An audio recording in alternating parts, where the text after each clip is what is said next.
Welcome to the LDA Podcast, a series by the Learning Disabilities Association of America.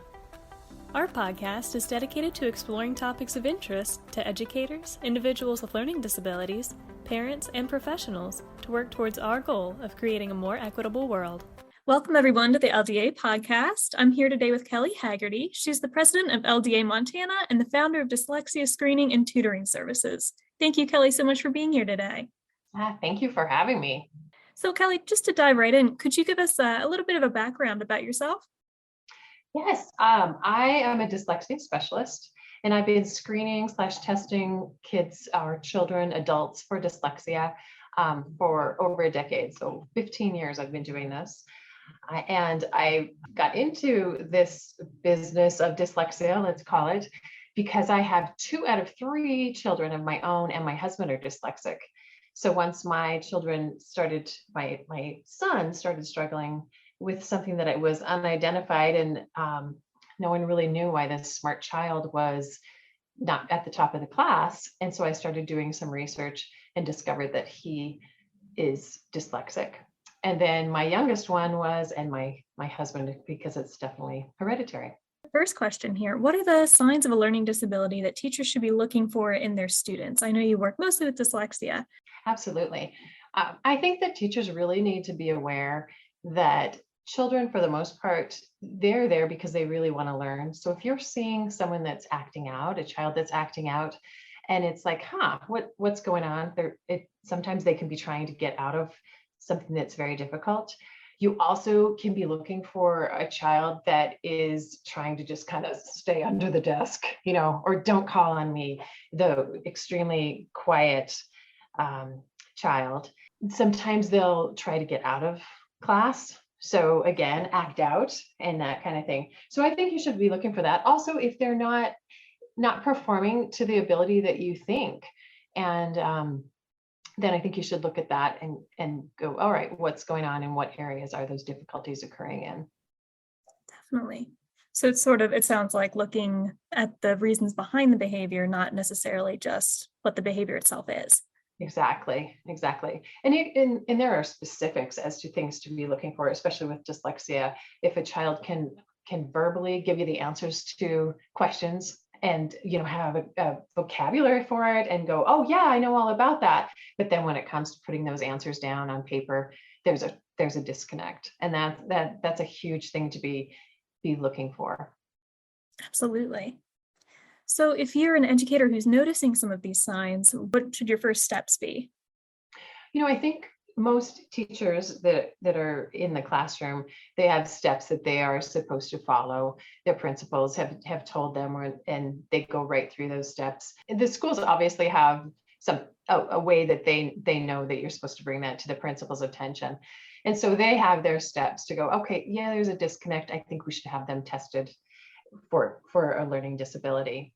But I think one of the most important things that teachers can do also is to keep the parents in the loop. A lot of times parents feel like they're kind of left out, and they're like, well, gosh, I thought everything was going fine, and now you're telling me. And so I hear this all the time, where parents are like, gosh, I know they're smart, and I didn't know anything about this, and they feel like they've kind of been left out. So it is very important for those teachers to keep them on top of it. So what are some common accommodations and strategies that you can use to work with a student with LD? There are a lot of things the teachers can do in the classroom, and I think it makes it a safe zone for children. If they want to go to school and they want to perform well, and when they get there, if that anxiety starts coming on, and so they need it to be safe. Some of the things they can do is don't call on them to read. Now, this again would be more for dyslexia, because if it's a different learning disability, maybe reading isn't something that they really struggle with. But for dyslexia, it's very important that the child feels like they can read a passage in front of their peers. So don't call on them unless they raise their hand. Another huge accommodation in the classroom would be provide audiobooks. So or audio instruction. And there are some things like a C pen, which is kind of a really cool tool. They're about $200, but there's an earbud, and if the parents purchase it, they can have it and just have instructions read to them in the classroom through this earbud. So it's kind of a miracle tool, because for the first time, it's like, oh, well, I know the answer to that, because and they're not having to put energy into reading those instructions and things. And then a lot of times they're already burnt out by the time they've decoded like a story problem or something. And so if we're really trying to get the answer, they need it either read to them or on audio in some form. So that's a great thing that they can do. Again, they can answer verbally. So if you know a child is struggling and you're like, this does not make sense, I know they know the material, why can't they get it down on paper? Take some time and see if you can do a verbal test, maybe after school, and find out if the material is really learned. It's also important that they accept dictated work, like from their parents, if they have homework.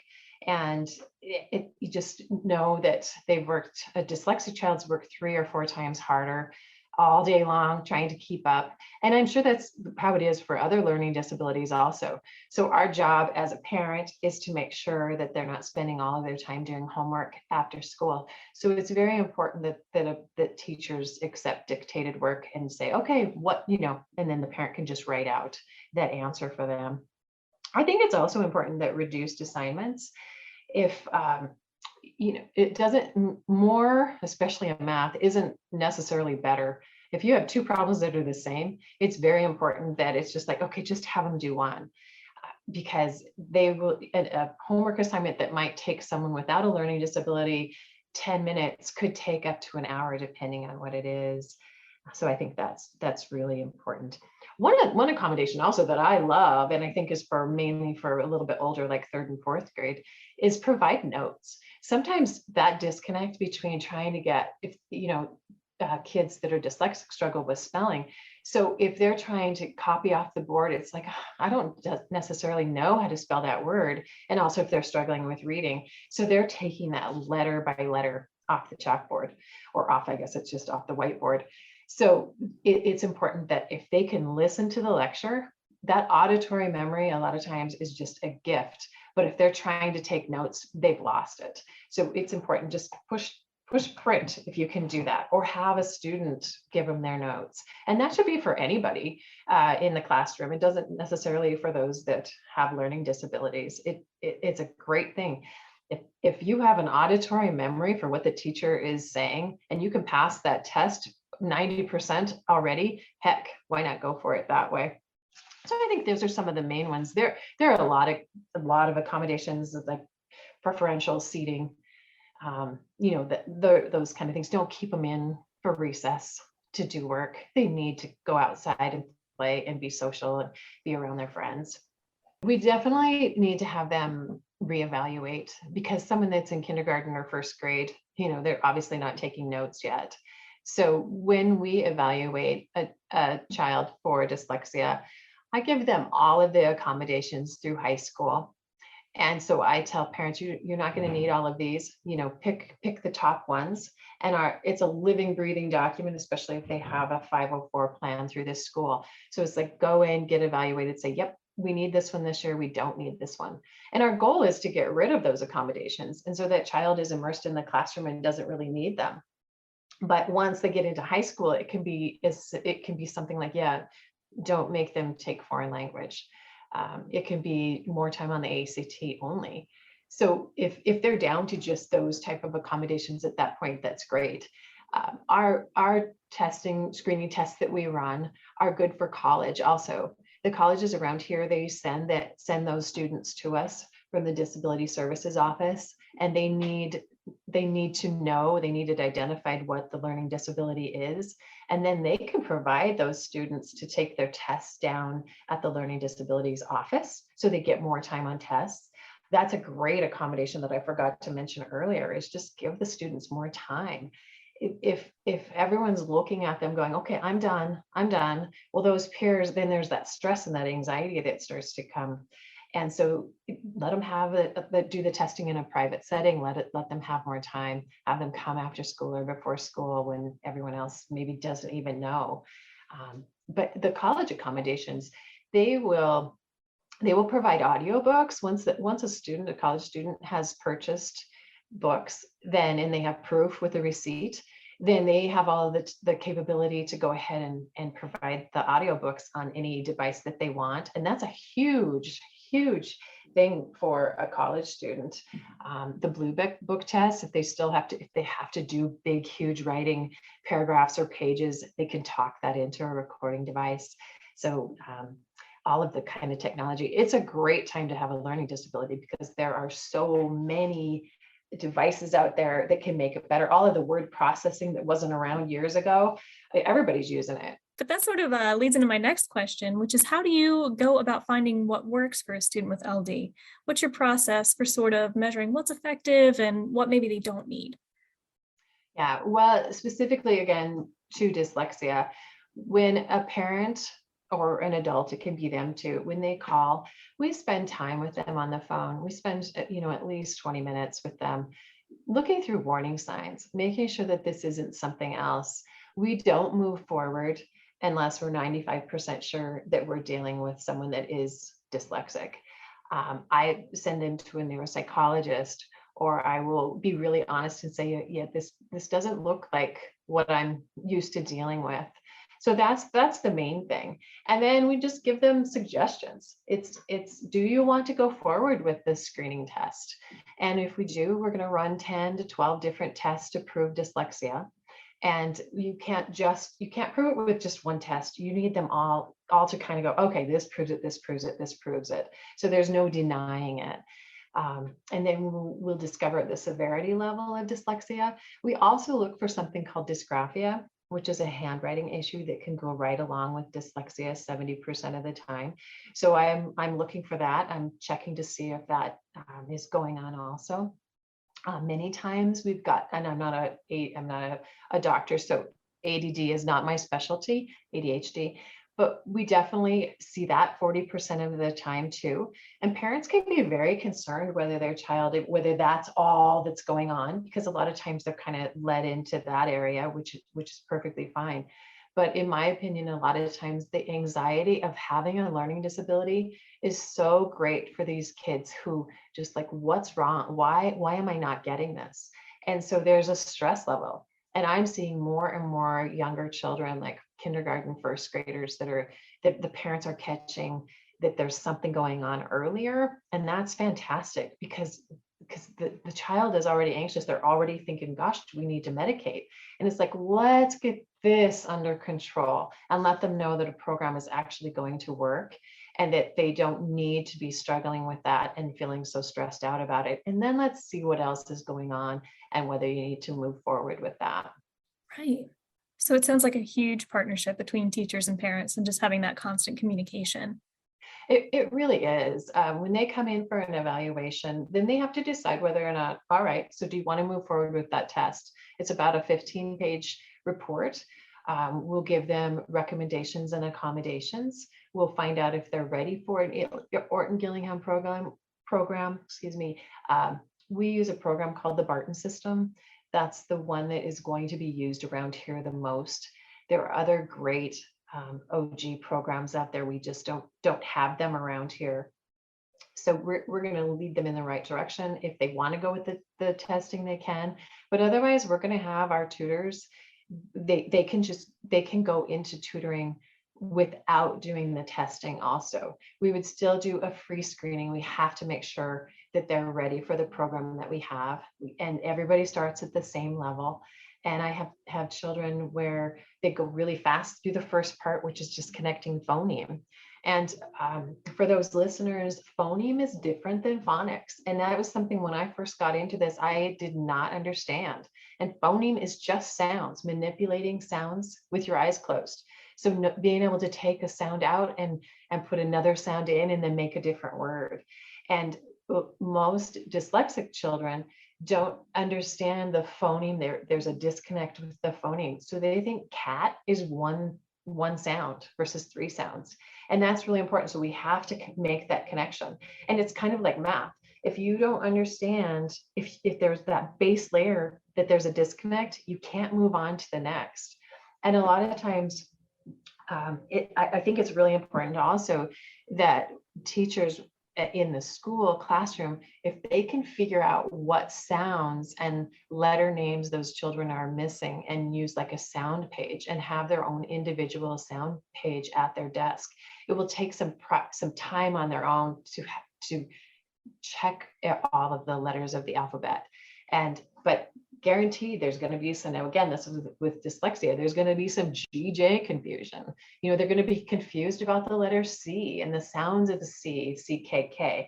And there's reasons why C switches to a different sound. So and it's not that the child, dyslexia is not an intelligence issue at all. Average or highly intelligent. So we want the parents, we want the students to realize that this is not intelligence. It's just your brain processes language differently. And it's very important that they understand that. Once the child comes in here and they realize that, they settle down. It's like, whoa. And I have children that, will do the tests and they're like, I like it here. And they feel comfortable because it's a place where we understand. And for dyslexia, we work with the best kids in the world. I tell parents that you don't need to be embarrassed that we're calling this learning disability dyslexia. It's time for the world to know that dyslexia exists and that this is not something to be embarrassed about. We work with the best kids in the world. Their personality, they can wrap a teacher around their finger. They typically can make friends really easily. Not that there aren't some shy dyslexic kids, but they are the outside of the box thinkers. And they are the ones that are going to go out and change the world if we can just get some of this grade school stuff figured out. And then it's like, get them up on technology. Once dyslexic, always dyslexic. We wouldn't even want that to go away. I wouldn't. I'm just like, no, that's the outside of the box thinker, that I can see things, I can think 3-dimensional. Well, I can't do that. So it's very important that we just make sure that our dyslexic individuals move forward and go and do all the great things that they need to do in this world. We'd be lost without them. Absolutely. Yes. So you had mentioned all the new changing technology and things, and it's so hard to keep up with it. How do you keep up with the latest practices, the latest research on learning disability instruction? Yeah, a lot of times we get it through the Learning Disability Association, the Barton website. There are or she sends out a newsletter, and LDA also. So there's so much with technology now and all of the podcasts and things. Yeah, and I go to, with COVID, there's been some, like the International Dyslexia Association, some of those conferences were, gone to some virtually or whatever, but it's definitely a lot better in person, and just different little trainings and things. Well, you touched on this a little bit, but are there different ways to boost the social and emotional well-being of a student with LD? Absolutely. I think it's really important. And I tell parents this all the time, that once they start getting into the correct tutoring program for dyslexia, an Orton Gillingham program, I literally see them standing straight within a couple of weeks, and it's straighter, I should say, which seems really, I think, okay, when is that not going to happen? But I've seen high schoolers where they come in and they're walking straighter. The child comes in and they're just all over the place, and they're trying to distract you to begin with, because they could do all these great things. And then all of a sudden, within a couple of weeks, they kind of settle down. So it really does give them confidence and makes them understand that for the first time, this program or what we're doing is finally going to work. And it's not just another program where, okay, memorize this word. So a lot of the programs that are for non-dyslexic kids, they have a visual memory. So it's kind of a mixture between phonics and using visual memory. So read it, look at it, know it. And someone that's not dyslexic, they look at a word like does, and it goes in their memory bank. And it's like, okay, that word's does. And then 3 lines later, that word does comes up. It's like, oh, there it is. Oh, and then they're looking and they're, oh, there it is. Someone that's dyslexic, the weaker that visual memory for words, the more severe they are. So it's like, oh, okay, the parent says, okay, that word's does. All right, okay. They see it again, and then the parent's like, okay, there it is. That word is what? And they go, oh, it was does. Remember, it was does. Oh, okay. 3 lines later, they don't recognize it. That's a weak visual memory for black and white service words. And so they need to know how to decode. So once they come in, once they start getting, even if they're just identified as this is what this isn't an intelligence issue, there's such a relief to that. And I've seen in this year alone, I've seen some middle schoolers, high school, that it's like, no, I'm so glad to know this. And they'll come in my office because I have them come in when we go over the testing results. And many of them are tear up or cry. It's such a relief. And they need to know now whether they go on to college. A lot of times they're so beat up and they just really don't like school. They need to know, and they need to know that go do the great things. So what advice do you have for working with students with LD within the general education classroom? What would you say to those teachers? I think it's really important that they realize that, like with dyslexia, 17 to 20% of the population. So in a classroom, they've got 5 students that are dyslexic. So that's a huge percentage. And the severity level can be from mild to profound. We would never, with mild, you wouldn't come see me. And I've never seen a profoundly dyslexic child either. But they really need to know that there are kids in here that are struggling with, and again, I specialize in dyslexia. So so they need to be aware of that. Now, a lot of times where they're not a specialist, they are not allowed to say, we think it might be this. But if a parent does bring up, what's going on, the teachers can send them to different websites, and it doesn't have to just be specifically to dyslexia. It can be like LDA. Get them in there so they're looking, they're aware. I know teachers are in a very precarious situation because I've seen it. I've had parents tell me, 1 minute they want to know, but then if you say it and they're not on the same page with you, then they're mad because you brought up something that the child might be, and so you have to kind of be careful. And I get that. And I was in denial when I first started out in this too with my own kids. And so you have to be at that point where you're ready to listen. But if they realize, and they can say, this is a huge percentage of people. I think there can be some warning sign sheets too. Definitely teachers need to check with their principals what they can and can't do. So with the state laws, like they are, some states totally recognize certain learning disabilities and it's okay for them to say, hey, check this, and this.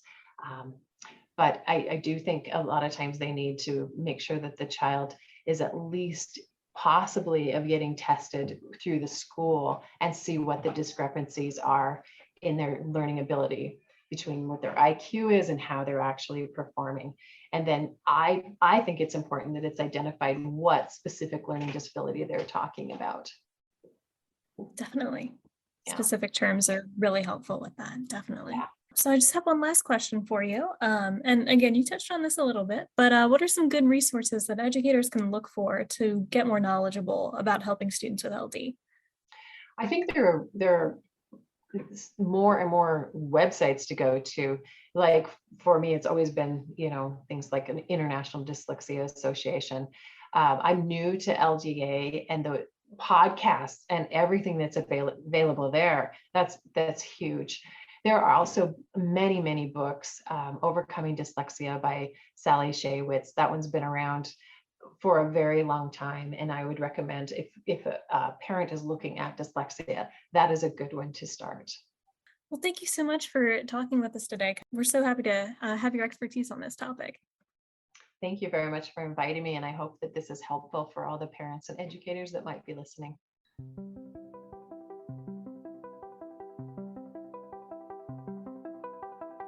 Thank you for listening to the LDA podcast.